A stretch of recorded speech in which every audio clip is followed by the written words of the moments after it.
The crystal chandelier cast fractured rainbows across the marble floor of the Hamilton mansion, each shard of light dancing like secrets too dangerous to speak aloud. Clara Hamilton stood at the edge of the grand ballroom, her emerald gown a stark contrast to the shadows that seemed to follow her even in the brightest corners of her family's world. Around her, the elite of the financial district mingled with practiced ease, their laughter ringing hollow against the vaulted ceilings. Her father, Edward Hamilton, commanded the room's attention from the center, his silver hair gleaming as he regaled investors with tales of his latest acquisitions. Beside him, her brother William worked the crowd with predatory precision, his smile never quite reaching his eyes as he sealed deals with handshakes worth millions. Clara's mother, Margaret, floated between groups like a ghost in pearls, her practiced grace masking years of carefully buried truths. She had perfected the art of selective blindness, Clara realized, watching her mother's eyes glide past certain conversations, certain uncomfortable questions. "You look troubled, darling." Margaret appeared at her elbow, her voice barely audible above the symphony of success surrounding them. "Do you ever wonder what holds all this up, Mother?" Clara gestured subtly toward the opulent display. "What foundation supports this empire?" Margaret's grip on her champagne flute tightened almost imperceptibly. "Some questions are better left unasked, Clara. Your father has built something magnificent. We must trust in his wisdom." But Clara had never been good at trusting blindly.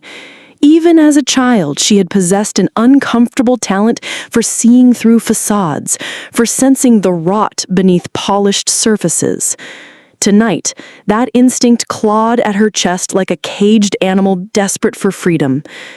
The evening wore on with its choreographed perfection, but Clara found herself drawn away from the celebration, her feet carrying her through familiar hallways toward her father's study.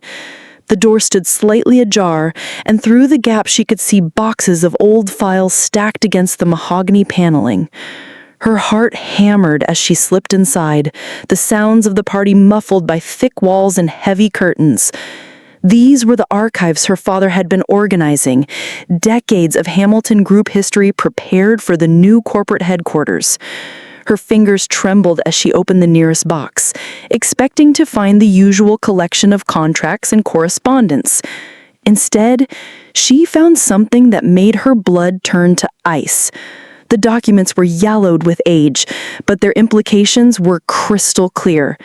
Bank records showing phantom accounts, forged signatures on acquisition papers, a systematic pattern of fraud dating back to the company's founding, when her grandfather had built the Hamilton fortune on the ruins of pension funds and widow savings. Clara sank into her father's leather chair, the weight of discovery crushing down on her chest. Every charity gala, every scholarship bearing the Hamilton name, every moment of pride she had felt in her family's legacy, all of it built on a foundation of lies and stolen lives. The door creaked open behind her, and she turned to find William silhouetted in the doorway, his expression unreadable in the dim light. "Find something interesting, little sister?" The confrontation came 3 days later, in the sterile conference room where the Hamilton family had made their most important decisions for 2 generations. Clara sat across from her father and brother, the damning documents spread between them like accusations made manifest. "You don't understand the context," Edward said, his voice carrying the weight of authority that had cowed boardrooms and bent markets to his will. "Those were different times. The regulations were unclear. The competition was honest," Clara interrupted, her voice steadier than she felt. "These families you destroyed, these companies you gutted, they were playing by the rules you chose to break." William leaned forward, his eyes cold as winter steel. And what exactly do you propose to do with this information, Clara? Destroy everything our family has built? Ruin thousands of jobs? Demolish charitable foundations?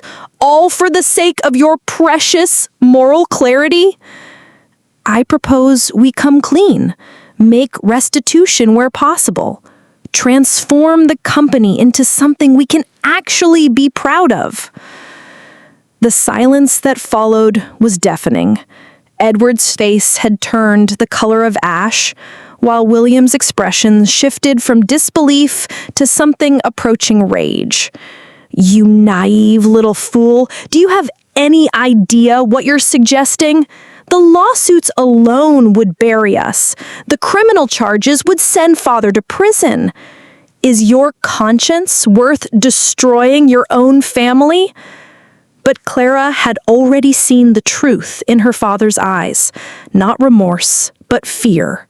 Fear of exposure, of consequences, of losing the power that had become more important to him than the daughter sitting across the table.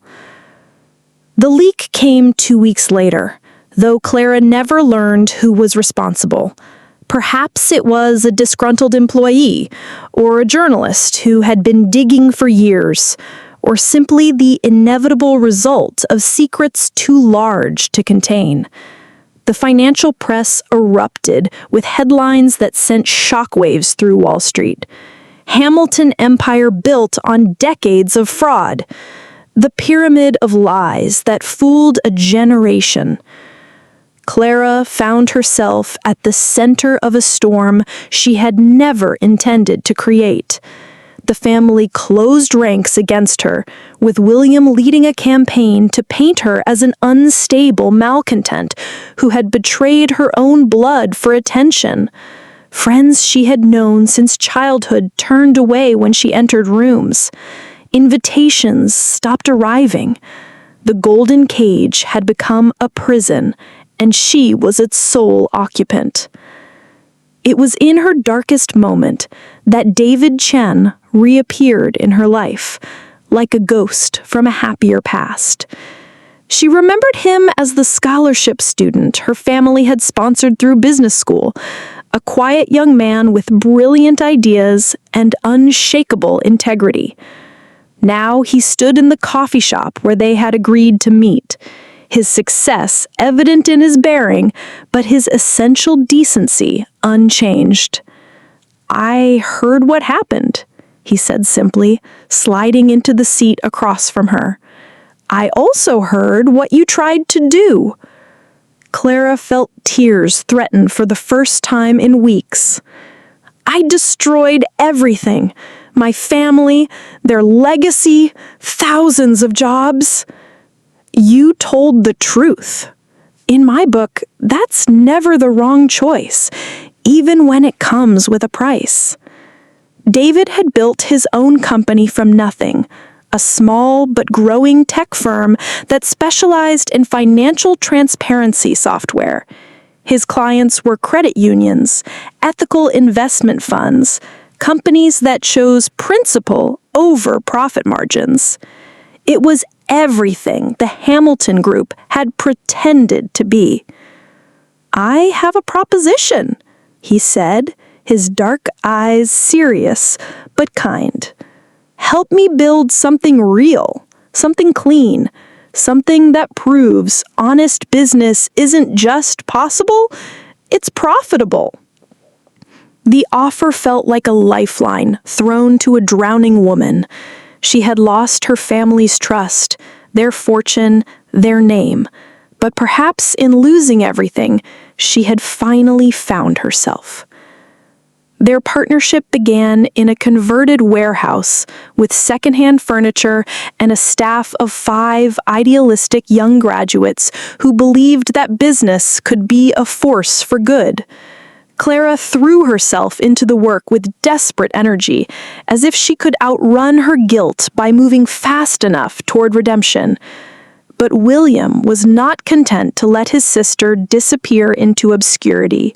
He had spent months crafting a narrative that painted Clara as the architect of her own family's downfall, a bitter daughter who had destroyed her father's legacy out of spite. When her new company began to gain attention from the same investors who had once courted the Hamilton Group, he saw an opportunity for revenge. The trap was elegant in its cruelty. Using shell companies and borrowed names, William orchestrated a series of deals designed to make Clara's company appear to be engaging in the same fraudulent practices that brought down the Hamilton empire. False invoices, phantom clients, manufactured contracts, all carefully constructed to implicate Clara when the inevitable investigation began. The accusations hit like a hammerschlag. The SEC launched an inquiry. Investors fled. Clients canceled contracts. In a matter of days, everything Clara and David had built teetered on the edge of collapse. Clara stood in their empty office, watching the news coverage that painted her as a criminal who had inherited her family's corrupt DNA. The irony was suffocating. She was being destroyed by the very crimes she had tried to expose, by the brother who had never forgiven her for choosing truth over loyalty. But as she looked around the office they had built together, the whiteboards covered with honest projections, the testimonials from clients whose trust they had earned through integrity, the faces of employees who believed in their vision, Clara felt something she had never experienced in the Hamilton mansion. She felt like she was home. The war room was a cramped conference space in David's apartment, the walls covered with financial documents, legal briefs, and a detailed map of William's conspiracy. Clara had spent 3 sleepless weeks unraveling her brother's elaborate frame job, following paper trails and digital breadcrumbs with the same methodical precision her father had once used to hide his crimes. He made one mistake, Clara said, pointing to a series of bank transfers that had been routed through too many accounts, leaving digital fingerprints like breadcrumbs through the forest. The timing is too perfect. No legitimate business deals would align this precisely with our major client meetings. David nodded grimly. We have enough to prove fraud, but do we have enough to save the company? Their legal team, a scrappy group of young attorneys who had taken the case for equity rather than cash, had been working around the clock to prepare their defense. But Clara knew that proving their innocence was only half the battle. They needed to expose William's machinations in a way that would restore not just their legal standing, but their reputation. The opportunity came from an unexpected source. Marcus Webb, the senior partner at Millennium Investment Group, had been one of the Hamilton family's oldest clients. He was also, Clara learned, one of the victims of her grandfather's original fraud, though he had never known it until the recent revelations. I want to see justice done, he told Clara during a clandestine meeting in Central Park. But more than that, I want to see if your new company is really different, or if you're just another Hamilton wearing a more attractive mask. The test he proposed was elegant in its simplicity. Millennium was considering a major investment in clean energy infrastructure, a deal worth $200 million that would require absolute transparency and long-term thinking. Both Clara's company and the remnants of the Hamilton Group, now under William's control, would be invited to compete for the contract. The winner takes all, Webb explained, not just the contract, but the reputation that comes with it. The loser, well, let's just say the financial community has a long memory. Clara accepted the challenge without hesitation, though she knew the odds were stacked against them. William still had access to the Hamilton Group's resources, its connections, its decades of accumulated influence.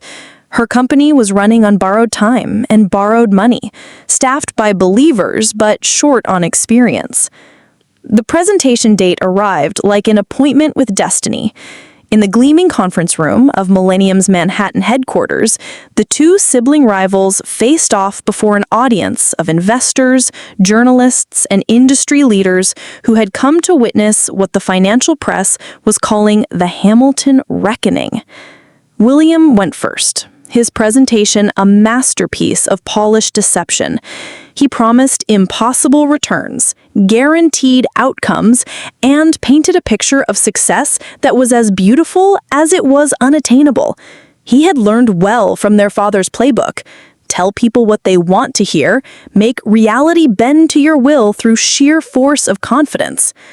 When Clara's turn came, she set aside the prepared slides and spoke from her heart. She talked about the pension fund managers whose families had lost their savings to Hamilton Group fraud. She showed them the actual costs of the project, the real timeline, the honest challenges they would face. She offered no guarantees except one, that every decision would be made in the open, every risk would be clearly disclosed, and every dollar would be accounted for. "My brother is offering you a fairy tale," she said, looking directly at Webb. "I'm offering you the truth. The choice is yours." The room was silent for a long moment after she finished. Then Webb asked a single question that cut to the heart of everything. "How do we know you won't become what your family was?" Clara had prepared for this moment, but the answer that came wasn't from any script. "Because I've seen what that path costs. I've lost everything, my family, my inheritance, my name, and I'm still standing here. I have nothing left to lose except my integrity, and that's the one thing I won't trade away." The decision came 3 days later, delivered personally by Webb to Clara's small office. Millennium would not only award them the contract, but would also be leading a $50 million investment round in their company. The press release, he explained, would include a detailed account of William's attempt to frame his sister, complete with the evidence Clara had painstakingly gathered. "Justice," Webb said with a grim smile, "is a dish best served with compound interest." The fallout was swift and merciless. The SEC expanded its investigation to include William's fraudulent scheme, and the Hamilton Group's remaining clients fled like passengers abandoning a sinking ship. Within 6 months, the company that had dominated New York finance for 3 generations was forced into bankruptcy, its assets sold to pay creditors and fraud victims. Clara stood in the lobby of what had once been Hamilton Group headquarters, now transformed into the offices of Chen Hamilton Transparency Solutions. The marble had been replaced with sustainable materials, the imposing oil paintings with photographs of the communities their projects served. It was the same building, but it breathed with new purpose. David joined her, carrying 2 cups of coffee from the small cafe they had installed where her father's private dining room used to be. "Any regrets?" he asked, following her gaze toward the wall where Edward Hamilton's portrait had once hung. Clara considered the question seriously. Her father had died 6 months earlier, his heart failing under the weight of disgrace and prosecution. William was facing federal charges that would likely put him in prison for decades. The Hamilton name, once synonymous with success, had become a cautionary tale taught in business schools as an example of how corruption ultimately destroys itself. "I regret the pain. I regret that it took so long for the truth to come out. I regret that my father never understood that real power comes from what you build, not what you steal." Margaret Hamilton, now Margaret Walsh, having reclaimed her maiden name, emerged from the elevator with her arms full of files. At 72, she had found new purpose as Clara's head of community relations, working to repair the damage the Hamilton legacy had inflicted on countless families. "The Peterson family wants to meet with you next week. They're finally ready to talk about restitution for their father's pension fund." Clara nodded, watching her mother work with an energy and focus she had never shown during the Hamilton group years. Margaret had been the biggest surprise of all. Once freed from the necessity of maintaining her husband's lies, she had revealed herself to be a woman of remarkable strength and compassion. As the afternoon sun slanted through the floor-to-ceiling windows, Clara felt a sense of completion that had eluded her throughout her privileged childhood. She had lost a family built on lies and found one constructed on truth. She had inherited an empire of shadows and transformed it into a beacon of light. The Hamilton name would forever be associated with one of Wall Street's greatest scandals, but Clara had learned that sometimes the only way to honor your family is to become everything they refuse to be. Standing in the office that had once symbolized corruption and now represented redemption, Clara Walsh-Chen, as she had legally changed her name, finally understood what her father never could, that the greatest fortune isn't what you accumulate, but what you leave behind. And what she was leaving behind was infinitely more valuable than anything the Hamilton Group had ever built. Proof that integrity isn't just a noble ideal, but the foundation upon which all lasting success must stand.